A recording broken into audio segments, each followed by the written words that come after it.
Ketika saya di sini yang disebutkan waktu permohonan setiap hari Minggu dan hari Rabu, sore dan malam ataupun pagi, malam Kamis, malam Senin ataupun paginya badak subuh ataupun badak sholat subuh, itu kadang anak yang bule tersebut itu ikut berdoa di samping saya tanpa disuruh, tanpa dipinta. Yang mitosnya jumlah ini tidak akan bertambah atau berkurang. Jadi jika ada satu albino meninggal, maka selang beberapa waktu albino baru akan lahir. Nah, itu salah satunya hiji tempat ketika untuk menyatukan antara jasmani dan rohani kita kepada Sang Hyang Widi ataupun kepada Tuhan yang merbang alas kabeh alam. Ini peninggalan leluhur kita yang disebutkan Eyang Haji Wali Mustafa. Itu sebelum ada yang disebutkan kerajaan-kerajaan. Ini waktu yang disebutkan masih zaman Sang Hyang dan Batara.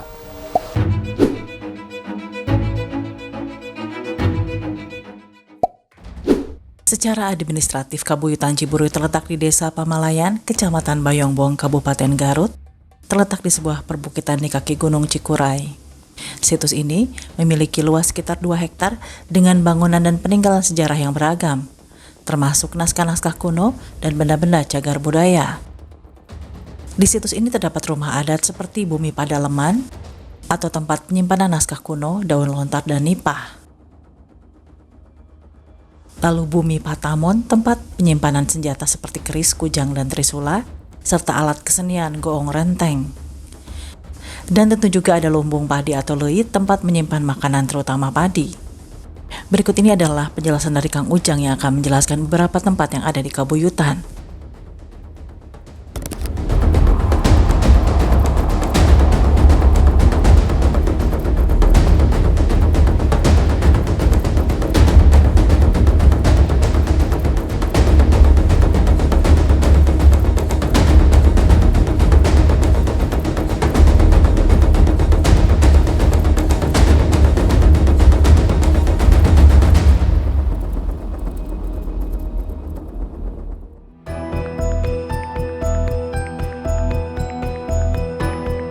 Nah, ya gerbang utama atau napi gerbang pertama anu kasebatkeun masukna ke ruang lingkup lokasi situs Kabuyutan Ciburuy ieu. Nah, ieu anu kasebatkeun gerbang anu kadua memasuki kawasan hutan larangan. Upami kapungkur disebatna ieu tempat tolab atau napi tempat pendidikan. Anu kasebatkeun sakola, upami ayeuna mah disebatna sareng keagamaan.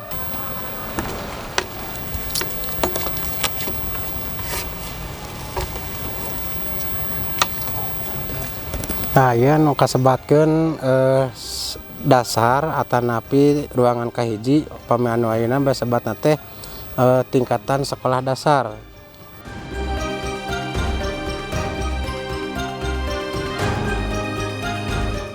Nah, ieu tadi nu disebatkeun tingkat kedua atanapi penerusan dina masalah sekolah dasar atanapi peradaban nu kahiji. Ieu kanggo sebatna teh menengah. Nah, ya nu kasebatkeun tingkatan keresian yang nu disebatkeun tadi teh ya salah satunya bangunan atanapi tempat perkumpulan para Sang Hyang oge Danghyang nalika waktos menyawarahkan atanapi mempelajari berbagai ilmu agama ataupun ilmu negara.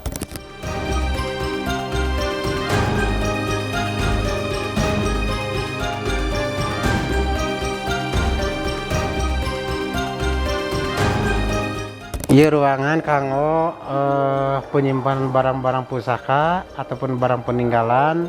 Ini tempat untuk berdoa ataupun untuk memohon izin ataupun memohon maaf sesudah ataupun sebelum bekerja ataupun sebelum menjalankan aktivitas kegiatan di sini. Tah ieu nu kasebatkeun bangunan anu kalimana disebatna pangalihan. Tanapi sebatkeun tempat pemindahan sementara waktu kapungkur waktu zaman karuna sadayana tah ieu di dieu nu kasebatkeun karun urang mujasmedi atanapi berdoa kepada Sang Hyang Widi atanapi nu kasebatkeun ka Tuhan anu merebeng sakabehna alam gitu.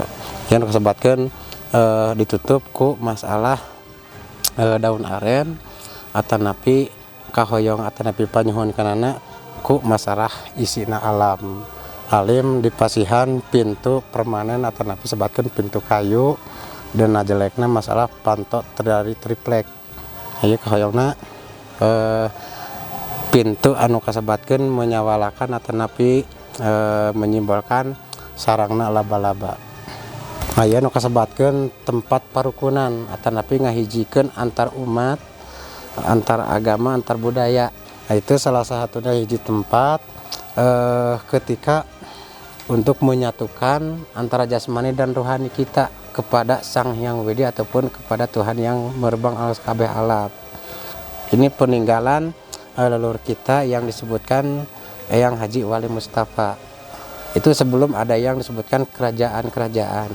Ini waktu yang disebutkan masih zaman Sang Hyang dan Batara. Itu mempunyai makna tersebut masing-masing.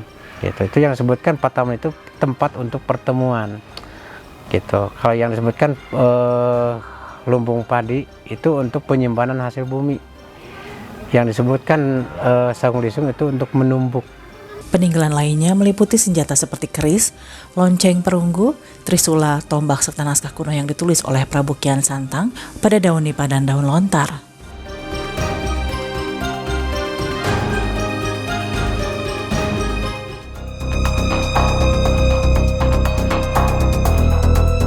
Dari wawancara yang dilakukan dengan Kang Ujang, ia meyakini jika anaknya yang albino akan menjadi penerusnya dan menjaga dan memelihara kabuyutan.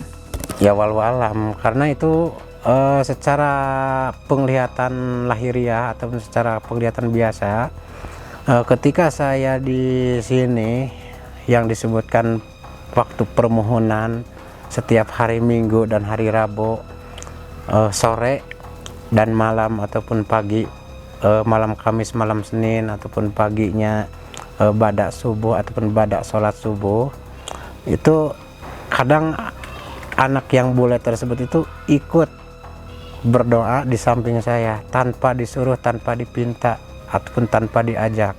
Itu yang disebutkan kadang-kadang gitu. Jadi kayak orang yang sudah tahu yang disebutkan masalah doa-doanya. Jadi supaya seperti orang itu komat kamit yang membacakan mantra-mantra ataupun doa-doa tersebut. Yang unik dari desa ini adalah adanya sebutan Kampung Bule karena adanya 5 pasang albino, yaitu 5 laki-laki dan 5 perempuan albino yang tinggal di sana. Yang mitosnya jumlah ini tidak akan bertambah atau berkurang. Jadi jika ada satu albino meninggal, maka selang beberapa waktu albino baru akan lahir. Dan anak-anak albino ini kadang tidak lahir dari orang tua yang albino juga. Orang albino dari Kampung Ciburuy memiliki perbedaan yang menonjol dibanding warga lainnya. Mereka berkulit putih pucat, berambut pirang hingga wajahnya putih kemerahan. Karena berperawakan seperti orang asing, beberapa albino yang tinggal di kampung ini disebut-sebut sebagai keturunan Sunda Walanda atau Sunda Belanda yang dulu hidup di Ciburuy.